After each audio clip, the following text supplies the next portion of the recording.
علیکم دوستوں، میں غلام در کھوکھر۔ پہلے تو یہ امید کی جاتی ہے کہ آپ لوگ خیریت سے ہوں گے، اور آج جو میں آپ لوگوں کے ساتھ اپنی اس ویلاگ میں جو باتیں شیئر کرنے جا رہا ہوں، بیسیکلی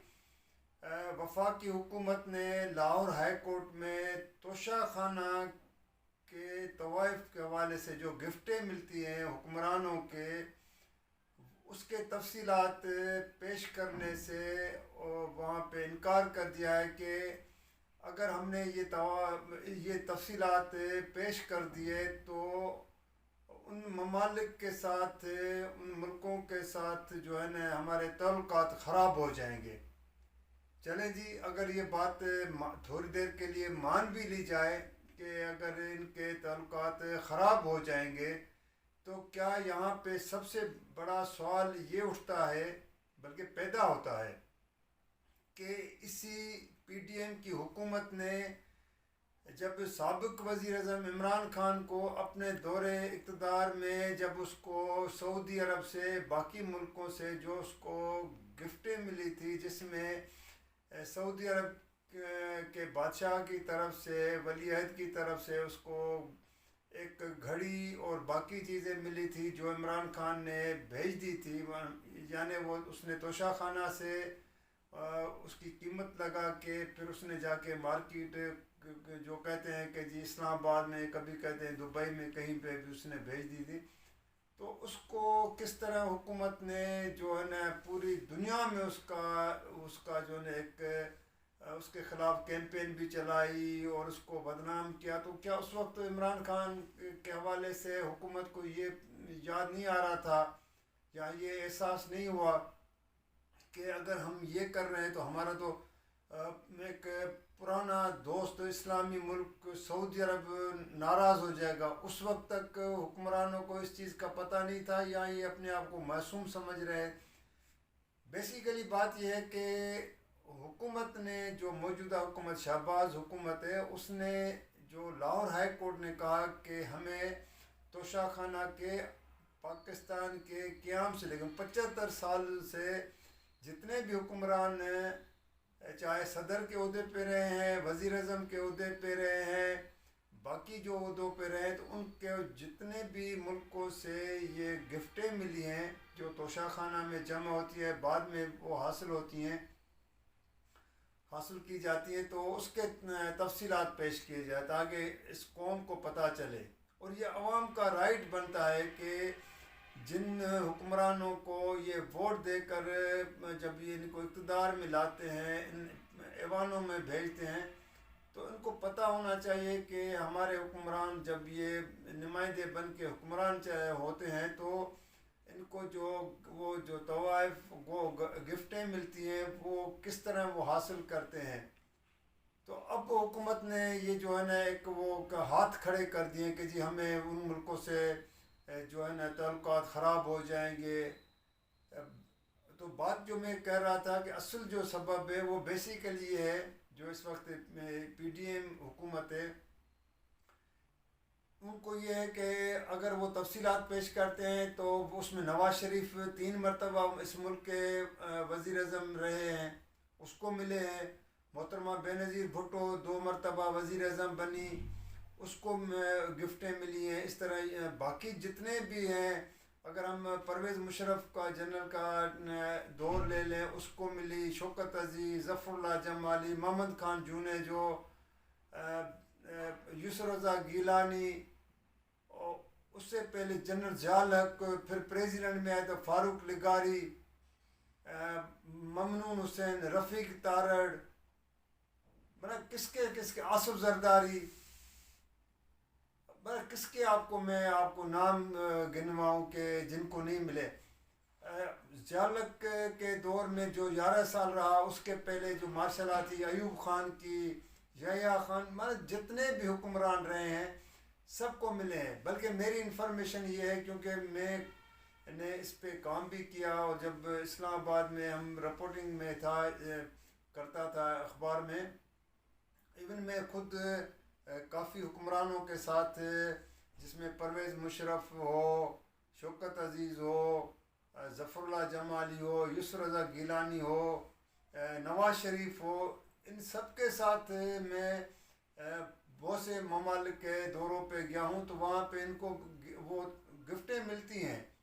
اور بعد میں وہ واپس آ کے یہاں پہ پھر وہ توشہ خانہ سے وہ جو ہے کم قیمت لگا کر، اپنی مرضی کی بلکہ لگا کر وہ حاصل کر لیتے ہیں۔ مثلا آصف زرداری اور نواز شریف کے اوپر سب سے بڑا یہ ہے کہ ان لوگوں نے یسر رضا گیلانی سے ایک قانون میں ترمیم کرا کے، امینڈمنٹ کرا کے، اور ان لوگوں نے بہت مہنگی گاڑیاں جو ہے نا توشہ خانہ سے لی تھی، جو آصف زرداری کو صدر کی حیثیت میں ملی تھی گفٹ کے طور پہ، اور نواز شریف کو بھی ملی تھی، تو اس نے پھر جو ہے کس طرح وہ جو ہے نا حاصل کی۔ اس سے بھی میں آپ کو بڑی ایک اور بات بتاؤں کہ توشہ خانہ سے سب سے زیادہ اگر کسی نے جو یہ گفٹیں حاصل کی ہیں کم قیمت پہ، وہ ہے شوکت عزیز۔ شوکت عزیز 2 سال تقریباً 2.5 سال کا عرصہ یا اتنا عرصہ وہ وزیر اعظم رہا، لیکن اس نے تو یہاں تک کہ جو اس کی بیگم کو جو ہے نا اس کے پرس کے جہاں اس طرح بیگ کے نالے میں وہ جو گفٹیں ملی تھی، وہ بھی شوکت عزیز بعد میں جب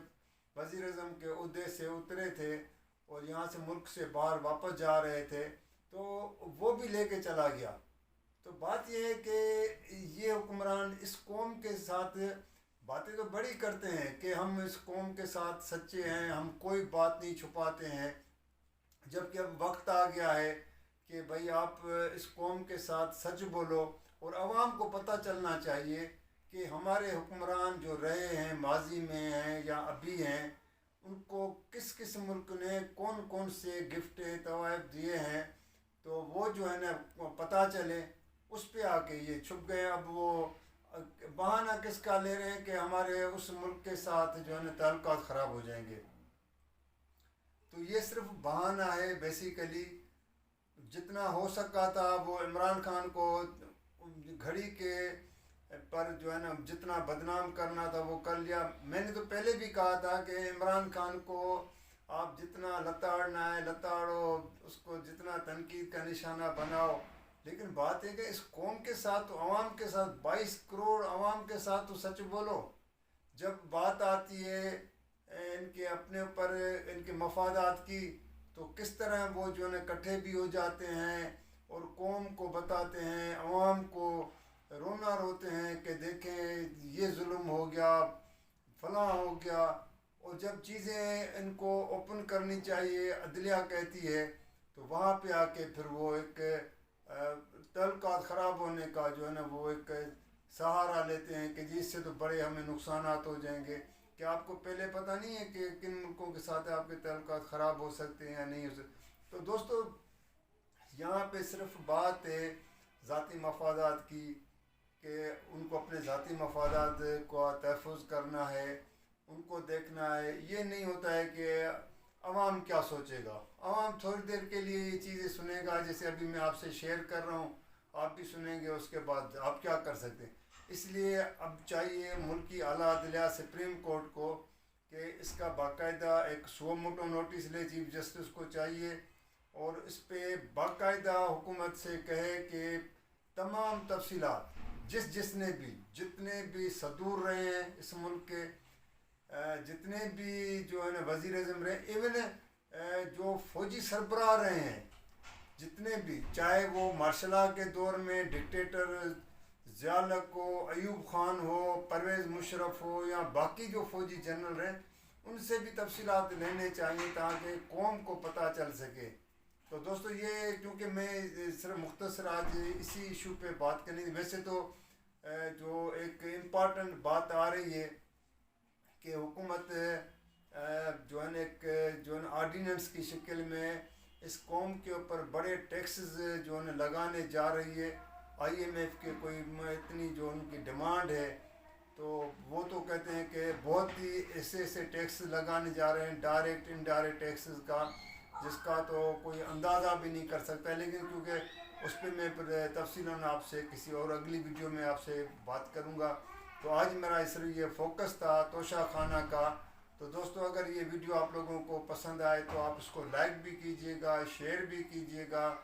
سبسکرائب بھی کیجیے گا، جسے ہمیشہ میں آپ سے ریکویسٹ کرتا ہوں. اور اپنے کمنٹس میں جو ہے نا ہمیشہ مجھے جو ہے نا یاد کیجیے گا، کیونکہ آپ کے کمنٹس بڑے امپورٹنٹ ہوتے ہیں. تو نئی ویڈیو تک کے لیے مجھے اجازت دیجیے گا. اللہ حافظ.